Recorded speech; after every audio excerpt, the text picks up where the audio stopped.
Hello friends, आज आपण इयत्ता 8वी भूगोल विषय द्वितीय घटक चाचणी सराव पेपर सोडवणार आहोत। चला तर मग मुलांनो, तयार आहात तुम्ही?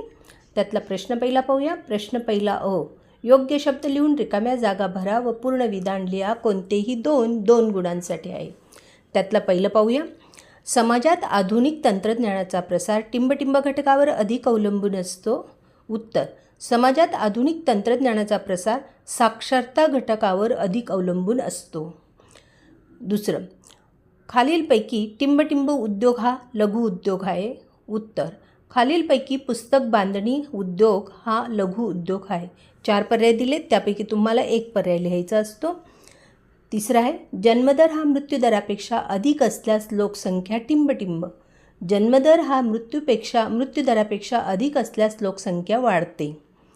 पुढचं आहे, भारतातील टिंबटिंब राज्यात लिंग गुणोत्तर सर्वाधिक आढळते। उत्तर, भारतातील केरळ राज्यात लिंग गुणोत्तर सर्वाधिक आढळते। 4 पर्यायांपैकी एक पर्याय निवडायचा आहे आणि विधान पूर्ण वाक्यात लिहायचं आहे। पुढचं बघूया। ब, पुढील विधाने योग्य की अयोग्य ते लिहा, अयोग्य विधाने दुरुस्त करून लिहा, कोणतेही दोन गुणांसाठी आहे। प्रदेशाच्या क्षेत्रफळावरून लोकसंख्येची घनता समजते, हे विधान अयोग्य आहे।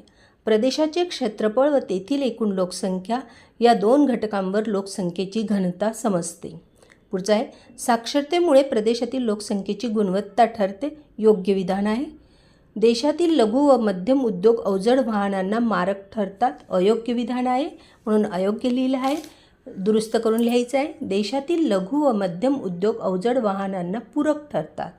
पुढचं आहे, देशातील कारखानदारी देशाच्या आर्थिक विकासाचे निर्देशक आहे, हे विधान योग्य आहे। प्रश्न दुसरा अ, भौगोलिक कारणे लिहा, कोणतेही एक लिहायचे 2 गुणांसाठी। साक्षरतेचा विकासाशी थेट संबंध असतो। उत्तर, साक्षरतेचे शेकडा प्रमाण हे त्या प्रदेशातील देशातील लोकसंख्येच्या गुणवत्तेवर प्रकाश टाकते।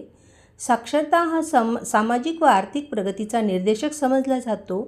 साक्षरतेचे प्रमाण अधिक असल्यास देश सामाजिक व आर्थिकदृष्ट्या प्रगत होतो। साक्षरतेमुळे सुसंस्कृत व प्रगतशील समाज निर्माण होऊन समाजाचा व देशाचा विकास साक्षरतेमुळे होतो। पुढचा प्रश्न आहे, लोकसंख्या हे महत्त्वाचे संसाधन आहे। उत्तर, कोणत्याही देशाचा आर्थिक, सामाजिक व सांस्कृतिक विकास हा लोकांच्या गुणवत्तेवर अधिक अवलंबून असतो।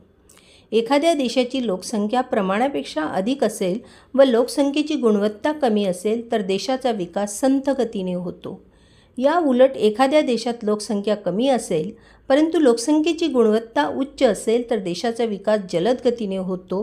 त्यामुळे लोकसंख्या हे महत्त्वाचे संसाधन आहे। ब प्रश्न, पुढील प्रश्नांची थोडक्यात उत्तरे लिहा, कोणतेही 1-2 गुणांसाठी। लिंग गुणोत्तर कमी असलेल्या प्रदेशात कोणत्या समस्या जाणवतात? उत्तर, लिंग गुणोत्तर कमी असलेल्या प्रदेशात पुढील समस्या जाणवतात। लोकसंख्येचे संतुलन राहत नाही, म्हणजेच लोकसंख्येचे संतुलन बिघडते। समाजामध्ये लिंगभेद आढळून मुली स्त्रियांवरील अत्याचारांचे प्रमाण वाढते। मुलींच्या शिक्षणावर परिणाम होऊन मुलांच्या बरोबरीने शिक्षण व करिअर याविषयीच्या संधी मिळण्याची शक्यता कमी होते। पर्यायाने समाजाची व देशाची प्रगती मंदावते। पुढचा प्रश्न आहे, लघु उद्योगाची 3 वैशिष्ट्ये सांगा। उत्तर, लघु उद्योगाची 3 वैशिष्ट्ये पुढीलप्रमाणे।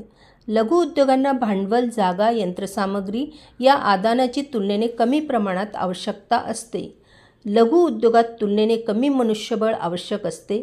लघु उद्योगातील उत्पादित वस्तूंची बाजारपेठ तुलनेने मर्यादित असते। विद्यार्थी मित्रमैत्रिणींनो, अशा पद्धतीने आज भूगोलाचा 8 गुणांचा पेपर आपण अभ्यासलेला आहे। तुम्हाला परीक्षेसाठी बेस्ट ऑफ लक। व्हिडिओ कसा वाटला ते कमेंट्स करून कळवा। व्हिडिओला लाईक अँड शेअर करा, सबस्क्राईब करा। डिस्क्रिप्शनमध्ये लिंक दिली आहे, ती अवश्य पहा। पुन्हा भेटूया एका नवीन व्हिडिओसह। धन्यवाद।